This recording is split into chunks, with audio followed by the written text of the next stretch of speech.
병든 자를 고치며 죽은 자를 살리며 나병한 자를 깨끗하게 하며 귀신을 쫓아내되 너희가 거저 받았으니 거저 주라.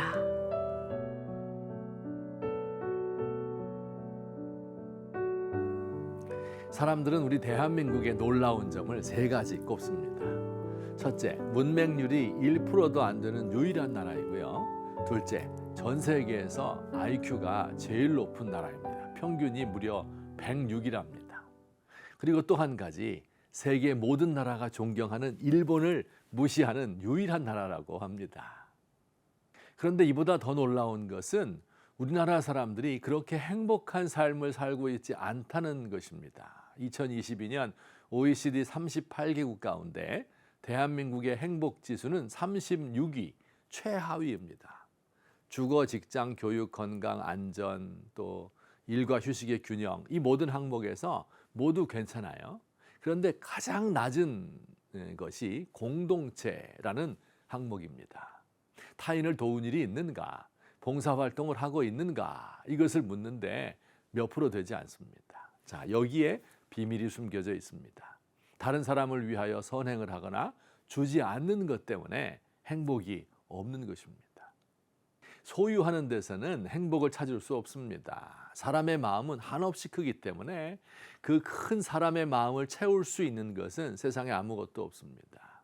아무리 많은 재물을 주어도, 어떤 높은 권력을 주어도 더 큰 것을 바라는 것이 우리 사람들입니다. 그러나 하나님의 방법이 있습니다. 하늘의 능력과 영광과 위엄을 버리고 우리를 위하여 자신을 바치신 우리 주님을 닮는 것입니다. 바로 그 주님께서 주는 것이 받는 것보다 복이 있다고 말씀해 주셨습니다. 그런데 문제는 우리에게 주려는 마음, 주고 싶은 마음이 없다는 것입니다. 움켜쥐고 싶은 것이 본능이고 베푸는 것은 본능을 거스르는 일입니다. 자, 오늘 예수님 말씀에 그 해답이 있습니다. 너희가 거저 받았으니 거저 주어라. 거저 주기 위하여는 먼저 거저 받아야 한다. 사랑을 받은 사람만이 사랑을 줄 수 있습니다. 사실 우리 모두는 사랑을 많이 받은 사람들입니다. 부모님의 사랑은 다 받으셨을 거예요. 여러분, 아이를 키우려면 평균적으로 기저귀를 4,000번 정도 갈아주어야 한다고 합니다. 기저귀 가는 일이 결코 쉽지 않죠. 아이가 밥을 먹기 시작하면 진짜 냄새가 나죠. 기저귀를 갈고 사타구니에 묻은 것을 다 닦아내는 게 쉬운 일이 아닙니다. 젖을 먹이는 것은 더 어렵죠. 아기가 엄마의 모든 것을 막 무섭게 빨아들입니다. 엄마는 그런데 이 어린아이를 가슴에 안고 자신의 젖뿐 아니라 사랑도 줍니다. 젖을 먹이고 트림시키는 일은 제 몫이었는데요. 이것도 쉽지 않습니다. 어깨가 늘 허옇게 되고 꼬린내가 장난이 아니었습니다. 자, 모든 사람이 부모님의 사랑, 또 하나님의 사랑을 받았지만 왜 사랑을 모를까요? 그리스도인들이라면 사랑의 하나님을 다 알 텐데 왜 나누지 못할까요? 문제는요, 그 사실을 내면화하지 못한 것입니다. 말로는 아는데 정말로 믿지 않는 것이 문제죠. 과거의 경험은 했는데 이걸 다 잊어버린 것이 문제입니다. 여기서 필요한 것이 바로 영적 훈련입니다.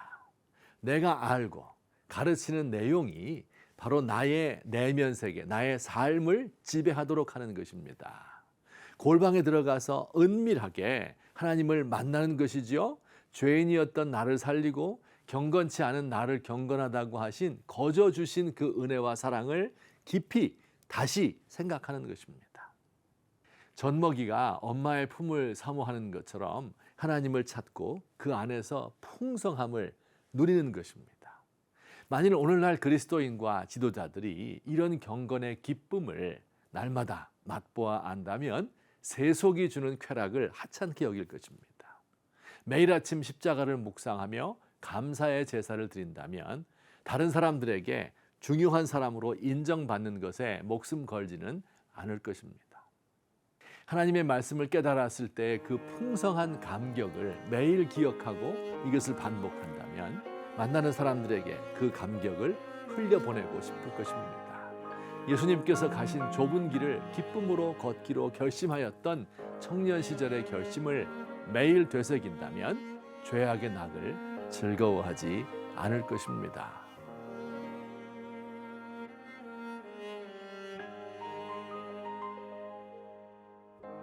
주님, 세상에 사랑과 평화를 나눠주는 사람이 되고 싶습니다. 미움이 있는 곳에 사랑을, 다툼과 상처가 있는 곳에 치유를 주기 원합니다. 슬픈 자를 위로하며 절망에 빠진 자를 건져주겠습니다. 사랑이 있는 곳에 하나님이 계시고 자기를 온전히 줌으로써 영생을 얻기 때문입니다.